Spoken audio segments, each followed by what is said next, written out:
So this is one question I know that stresses many professionals, even those senior professionals who've attended many interviews. So today I'm going to help you on how to approach this question so that you can be able to convince the interviewer that you're the right person for the job and that you even know what you're talking about. And the reason why this question is very important, especially for you as a professional, is because it sets the tone of the interview. If you ask any manager who has ever interviewed or any HR manager who does interviews now and then, they'll tell you, if you get this question wrong, the probability of you recovering later on in the interview is very, very slim. You know, so this interview question of tell me about yourself, it sets the tone of the interview. So I'll give you tips on how to answer this question, and even I'll give you a sample, not just tips, but sample. How, if I was in your position, how would I go about answering this question?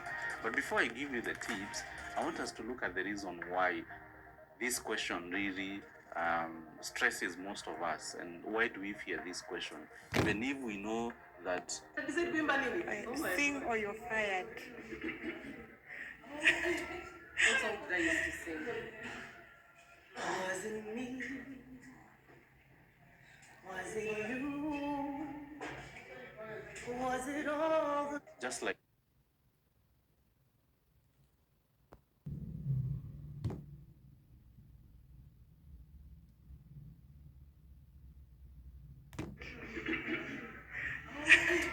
What song did I used to sing?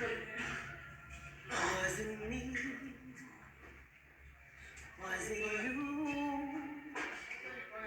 Was it all the little things that I didn't do? Try to move on, but I can't.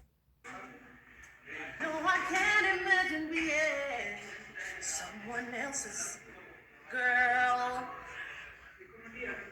Man, I tried a million times to get you off my mind. It's not that easy, no, it's not that easy. Don't you know how hard it is for me to smile and say good time? It's not that easy. I was about to say it's very easy, but no. Is it Bimba? Sing or you're fired. What song did I used to sing? Was it me? Was it you? Was it all the little things that I didn't do? Try to move on, but I can't. Okay, so I saw a message. yes. I thought you said the thing that I'm actually supposed to separate them off, like internet. What? I'm saying the monthly bills are the ones you need to separate. Yeah, I agree, but something came up. I fell ill, so I went to take some medicine. I went to town because I developed a flu. So in the process, I developed a deficit, a financial deficit. But how much is it? So I feel on that the 10% much. No, there's some miscellaneous things that normally come up. So in the process, because sometimes they go to. Well, that's my point. Don't wait for anything to come up. You pay for things like internet. Yeah. As soon as you get the money. Okay. Okay. Yes. Yeah, because you know money is hard to come by. Okay. Yeah. Yes. How much any money from the money I'm going to give you? I have like 2K. I have like 2K left. Okay. I have like 2K left. Yeah, so things like it, which you know is monthly, you need to check with that. Okay. Okay. Yes. So when is the day supposed to be renewed? Then it has already been disconnected. I know, I'm saying which day is it supposed to be renewed? On which day? It's not Really consistently. Okay. Yeah.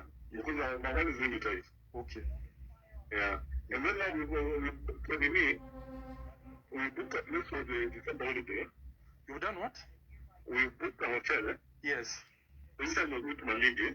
Oh, Malindi, okay. Yeah. So we booked a room for you also. Okay, so. Yeah. So just do it. That's because credit card. All right, okay, that's fine. Okay. That's fine, yeah. Okay, so I'll send you the name. Okay, yeah. In my house, even with the small one, Right. and I'm telling you it is working. So you don't have to beat a kid to maintain discipline. You can do other ways. You can innovate other ways. All right. Thank you. Thank you very much for sharing with us, Beth. Daktari, you truly agree. I could see I you agree, nodding and happily. being a Kenyan mother, I've used both forms because initially with my firstborn, who is now 16, I did what I saw my parents do. And it would bring frustrations, like when you spank a child and you don't see the change you would expect. And what about the time when you're not there? And when I went back for my master's, did part one, we did psychology and psychiatry, and I really saw the disadvantages of spanking, that you train this person that when there is misbehavior, you resort to violence, they are likely to sort out those issues. And I got interested in these other modes of parenting. I went ahead and got a program from the University of Washington, the Incredible Years, which I started using. At that time, it was around 5 years. And when I later got the second board, who is 9 years, I've used now the positive parenting, other forms of disciplining children, and I've seen it working. At the end of it, when you discipline through loss of privileges, consequences, mixing with the positive praise and using rewards and ignoring tantrums for the younger ages, then you see that child get skills and can even behave well when you're not there. As opposed to spanking. When mommy is not there to spank or daddy is not there to spank, then what happens to this child? So we say that disciplining is training the child to obey rules and also behave well. It doesn't have to be spanking. Right. Yes. Hanukkah, you truly Is the child doesn't get to learn that you need to obey rules in life, because even if you bond with the child, pray with them, praise them, and reward them, a time comes when they have to test limits, and they need to also learn that rules need to be obeyed, and when people test limits, there are consequences. That's my view, and that is what I've come across in research. Okay. Yes. We continue, of course. Or what we call kichwa ngumu in Kiswahili is a product of too much spanking. Too much? Too much spanking, Okay. beating up. And then my second question is maybe Daktari can shed light on how to deal with the teenagers. Okay. Do we need to spank them also, or what do we do with them if they become unruly? Okay. Two questions. Yeah, she's right. Excessive spanking can actually make the child look like they're immune to the spanking. And that's why we advocate for other means of shaping behavior. And to our second question about teenagers, the issue with the teenagers is that they adore their peers, and at that time they want to listen to the peers more than they would to the parents. And so the good thing with teenagers is you need to abandon them with them early. You need to have had a relationship, and communication. Opening your channels of communications with teenagers is very important, because when you block them, then they listen to the peers. And the best way to do that, from also my experience with my 16-year-old, is when they tell you something, get their opinion first before you give your own. For example, if they come and say, so-and-so was copying homework in school, before you say, how could he do that? You need to ask them, what do you think about that? And that way you get to know what they know, what they are hearing from their peers. And how they understand. Then you give your opinion. Yeah. But again, you have to communicate your values. So the best thing with teenagers, keep the communication channels open. Okay. Yes. Lillian, I have a question for you.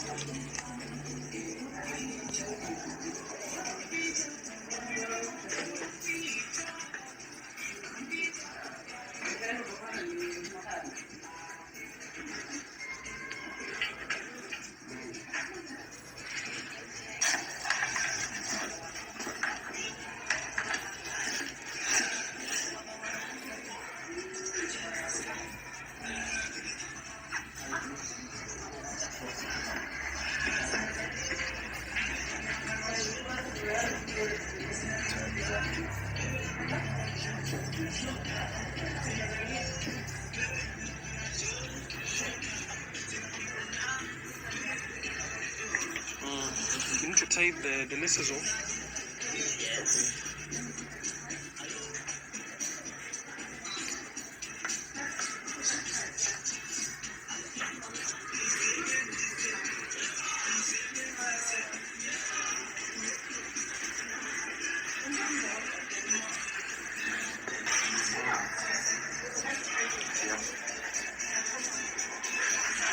just give me the bill, the total cost.